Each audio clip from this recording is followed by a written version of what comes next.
There is a kind of strength that makes no sound. It does not shout, it does not rush, and it does not seek attention.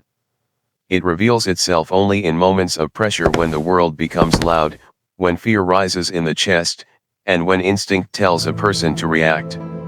The samurai believed that in these moments, the warrior who could remain silent held the greatest advantage. For them, silence was not emptiness. It was a weapon, a discipline, and a path to inner power. Chapter 1: The Discipline of Silence. In Zen practice, there is a form of meditative stillness known as mokusa, sitting in silence, unmoving, allowing the breath to settle and the mind to clear. Samurai warriors trained in this discipline long before battle, because they understood that conflict did not begin with the clash of swords. It began within the mind. A warrior who could not master his inner noise would be defeated before the first strike was ever made. Miyamoto Musashi wrote of this state often, describing a mind that observes without agitation, unmoved by fear or excitement. To the modern eye, this stillness might appear passive, but for the samurai it was an expression of absolute readiness. They believed that silence sharpens presence. When the mouth is quiet, attention deepens. When unnecessary speech is removed, the world becomes clearer and the self becomes smaller. The warrior no longer acts from impulse but from intention. In training halls and temples, silence was enforced not as punishment, but as discipline, a way to cut away the noise of ego, anxiety, and restlessness.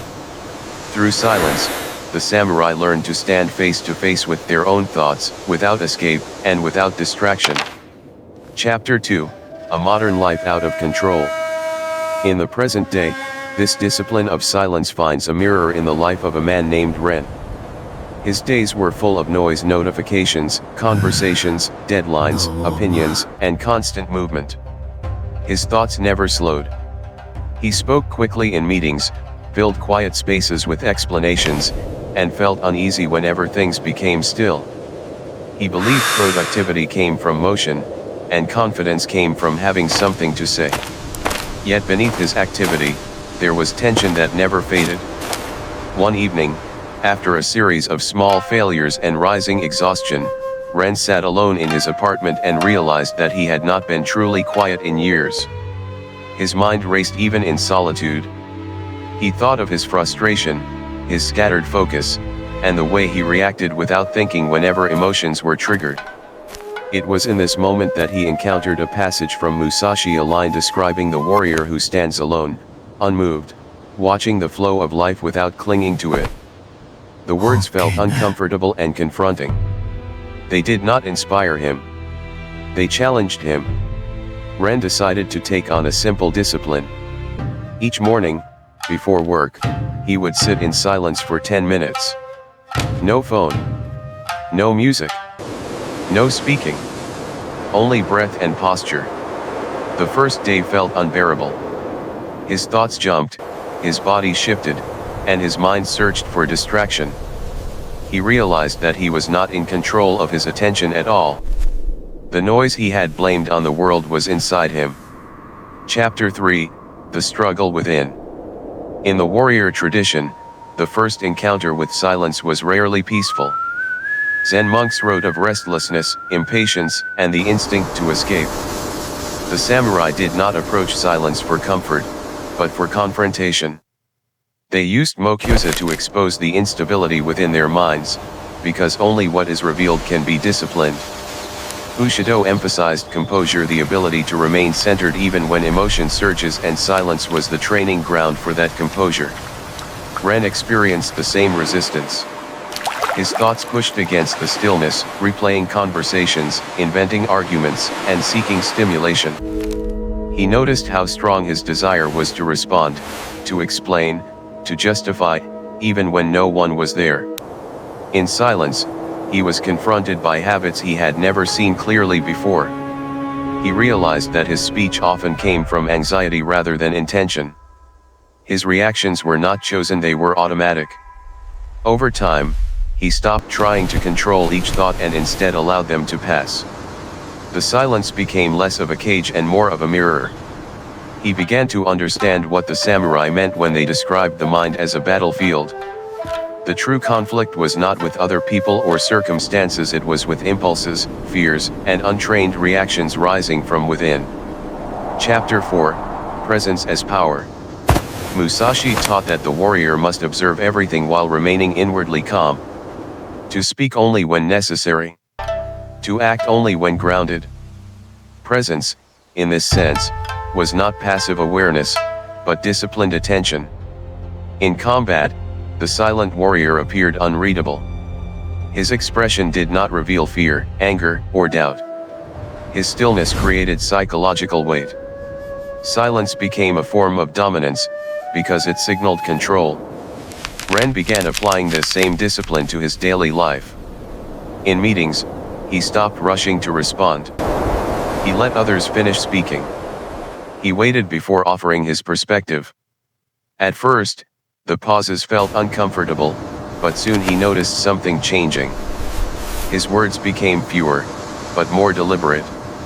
His presence felt heavier, calmer, and more composed. Others began to listen when he spoke, not because he was louder, but because he was clearer. He also noticed that emotional conflicts no longer pulled him in as quickly. When frustration rose, he did not react immediately. He allowed silence to create space between feeling and action. In that small gap, decisions became wiser. The discipline of silence did not make him distant, it made him steady.